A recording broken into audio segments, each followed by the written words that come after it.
வாழ்க வையகம், வாழ்க வளமுடன். அனைத்து உறவுகளுக்கும் இனிய வணக்கம். நிகழும் ஸ்ரீ மங்களகரமான குரோதி ஆண்டு மார்கழி மாதம் 17ஆம் தேதி புதன்கிழமை அன்று தனுசு ராசி உத்திராடம் நட்சத்திரத்தில் கன்யா லக்கணத்தில் இந்த மகத்தான ஆங்கில புத்தாண்டு பிறக்கிறது. இந்த வருட ஆரம்பத்தில் கிரக நிலைகள் என பார்த்தால் குரு பகவான் ரிஷபராசியில் வக்ர நிலையில் சஞ்சாரம் செய்கின்றார். கடகராசியில் செவ்வாய் பகவான் வக்ரம் மற்றும் நீச நிலையில் சஞ்சாரம் செய்கின்றார். கன்னி ராசியில் கேது பகவானின் சஞ்சாரமும், விருச்சிக ராசியில் புதன் பகவானின் சஞ்சாரமும், தனுசு ராசியில் சூரியன் மற்றும் சந்திர பகவானின் இணைவும் இருக்கும். கும்பராசியில் சுக்கிரன் மற்றும் சனி பகவானின் சஞ்சாரம் இணைந்திருக்கும். அடுத்ததாக மீனராசியில் ராகு பகவானின் சஞ்சாரம் இருக்கும். இவ்வித கிரக நிலைகளை கொண்டு இந்த 2025ஆம் வருடம் ஆரம்பமாகிறது. இந்த புத்தாண்டில் சனி பெயர்ச்சி, குரு பெயர்ச்சி, ராகு கேது பெயர்ச்சி என முக்கிய கிரகங்களின் பெயர்ச்சிகள் நடைபெற உள்ளது. இதன் காரணமாக சில ராசிக்காரர்களுக்கு குடும்பம், வேலை, தொழில் என அனைத்து விதத்திலும் முன்னேற்றம் ஏற்பட வாய்ப்புள்ளது.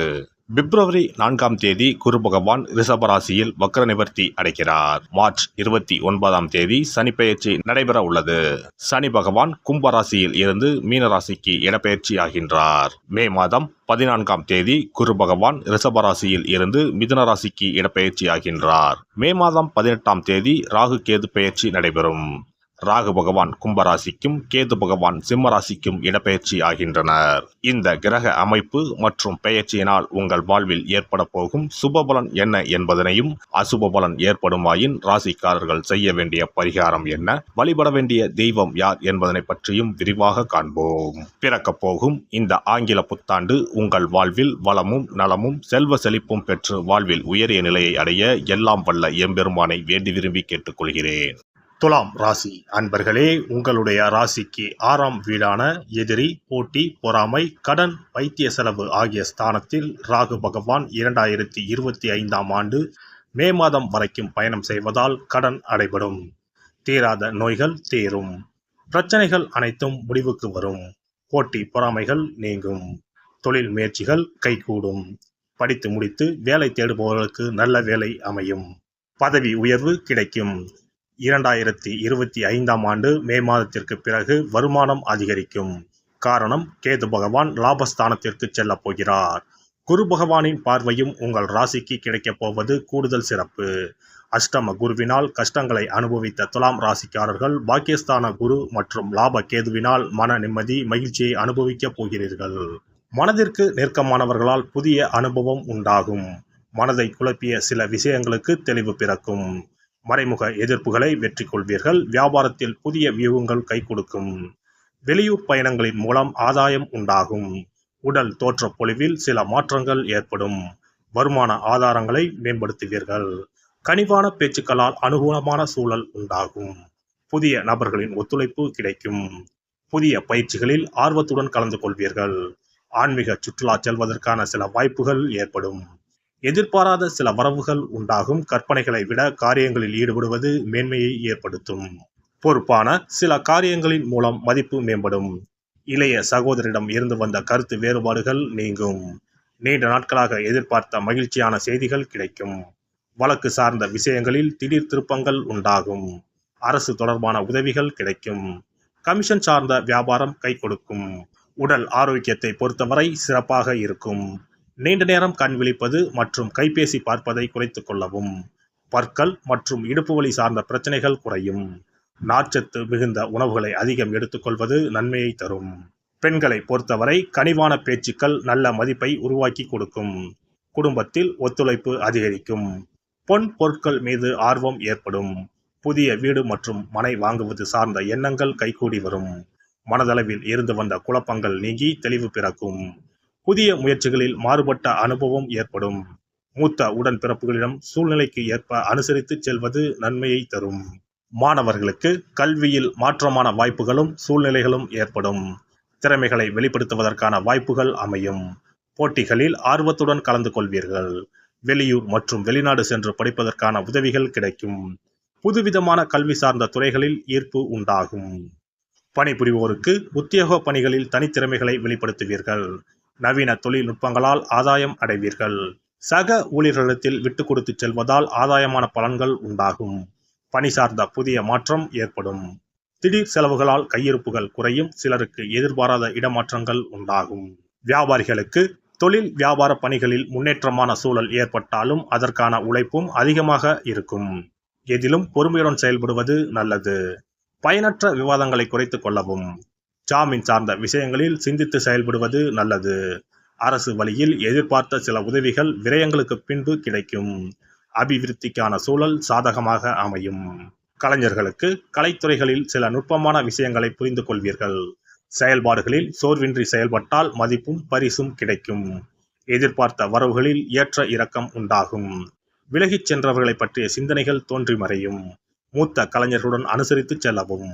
ஆரோக்கியம் சார்ந்த செயல்களில் கவனம் வேண்டும். நண்பர்களின் வழியில் புதிய வாய்ப்புகள் கிடைக்கும். அலைபாயும் சிந்தனைகளால் சில குழப்பம் தோன்றி மறையும். அரசியல்வாதிகள் கட்சி பணிகளில் பொறுப்புடன் செயல்பட்டால் முன்னேற்றமான வாய்ப்புகளை ஏற்படுத்திக் கொள்ள முடியும். எதிர்பாராத சில பயணங்களால் அலைச்சல்கள் உண்டாகும். இருப்பினும் அதற்கான ஆதாரங்கள் பின்னாளில் கிடைக்கும். பலதரப்பட்ட மக்களின் அறிமுகம் ஏற்படும். செவ்வாய்க்கிழமை தோறும் நல்லெண்ணெய் தீபம் ஏற்றி முருகப்பெருமானை வழிபாடு செய்து வர முயற்சிகளில் இருந்து வந்த தடைகள் விலகும். சுபகாரிய எண்ணங்கள் கைகூடும். சிறப்பு தொகுப்பு. 2025ஆம் ஆண்டு சிறப்பாக அமைய புத்தாண்டு அன்று இதை மட்டும் செய்தால் போதும். 2025ஆம் ஆண்டு புத்தாண்டை வரவேற்க அனைவரும் ஆவலாக காத்திருக்கிறோம். ஆனால் அதற்கு முன்பு 2024ஆம் ஆண்டிற்கு நன்றி சொல்லி விடை கொடுப்பதும் மிகவும் முக்கியமானதாகும். இந்த ஆண்டில் கிடைத்த நல்ல விஷயங்களுக்கு நன்றி சொல்வதுடன் கிடைக்காமல் போன விஷயங்களுக்கும் சேர்த்து நன்றி சொல்ல வேண்டும். இதனால் பிறக்கப் போகும் புதிய ஆண்டில் அவைகள் இன்னும் சிறப்பாக நமக்கு நடப்பதற்கு வழிவகுக்கும். 2025ஆம் ஆண்டிற்கான காலண்டர் வாங்குவதற்கு முன் அதில் வேறு எந்த நிறுவனத்தின் பெயரோ எதுவும் இல்லாததாக பார்த்து வாங்கி வீட்டில் வைக்க வேண்டும். குறிப்பாக மகாலட்சுமி, வராகி அம்மன் படத்துடன் இருக்கும் காலண்டரை வாங்கி வீட்டில் வைப்பது நல்லது. இது தவிர புத்தாண்டு நாளன்று எந்த மாதிரி விஷயங்களை செய்தால் வரப்போகும் ஆண்டு நமக்கு சிறப்பான ஆண்டாக அமையும் என்பதை நாம் தெரிந்து கொள்ளலாம். ஒவ்வொரு ஆண்டும் ஆங்கில புத்தாண்டோ அல்லது தமிழ் புத்தாண்டோ எதுவாக இருந்தாலும் சரி, பிறக்கப் போகும் புதிய ஆண்டு சிறப்பாக இருக்க வேண்டும்.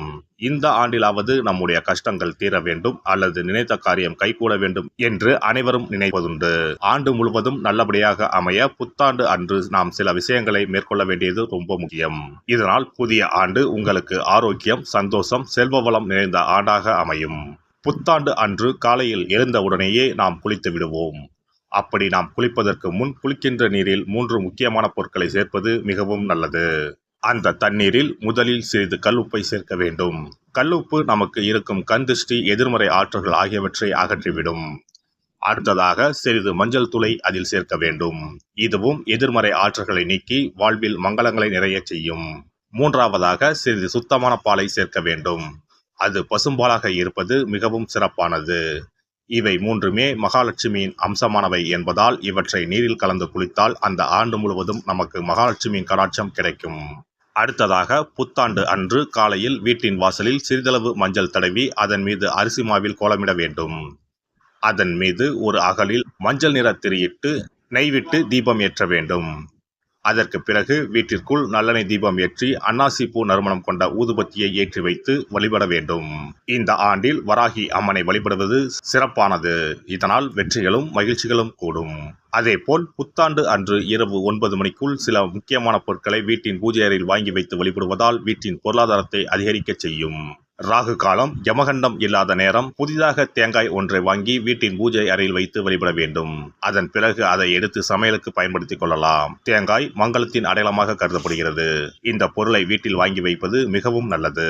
அதோடு மயிலிறகை தேவஸ்தான கடைகளில் போய் வாங்கி கொண்டு வந்து வீட்டில் வைக்கலாம். முருகப்பெருமானின் வாகனமாக இருக்கக்கூடிய மயிலின் இறகை வீட்டில் வைப்பதால் நேர்மறை ஆற்றல்கள் பெருகும். அடுத்ததாக ஒரு கைப்பிடி அளவாவது பச்சரிசியை வாங்கி வீட்டில் வைத்து வழிபடலாம். கடைசியாக லட்சுமி குபேரர் சிலையை வாங்கி வைக்கலாம். லட்சுமி குபேரர் சிலை கிடைக்காவிட்டாலும் லட்சுமி குபேரர் படத்தையாவது வாங்கி வைத்து வழிபடுவது சிறப்பு. இதனால் ஆண்டு முழுவதும் வீட்டில் செல்வம் பெருகிக் கொண்டே இருக்கும். எல்லாம் வல்ல இறையருளால் நீங்களும் உங்கள் அன்பு குடும்பமும் உடல் நலம், நீலாயுள், நிறை செல்வம், உயர் புகழ், மெய்ஞானம் ஓங்கி வாழ்க வளமுடன். இந்த வீடியோ பதிவு உங்களுக்கு பிடித்திருந்தால் லைக் பண்ணுங்க, கமெண்ட் பண்ணுங்க, ஷேர் பண்ணுங்க. மறக்காம சப்ஸ்கிரைப் பண்ணுங்க. பக்கத்துல இருக்கிற பெல் பட்டனை கிளிக் பண்ணுங்க. நன்றி, வணக்கம். ஓம் நமச்சிவாய. சிவாய நம.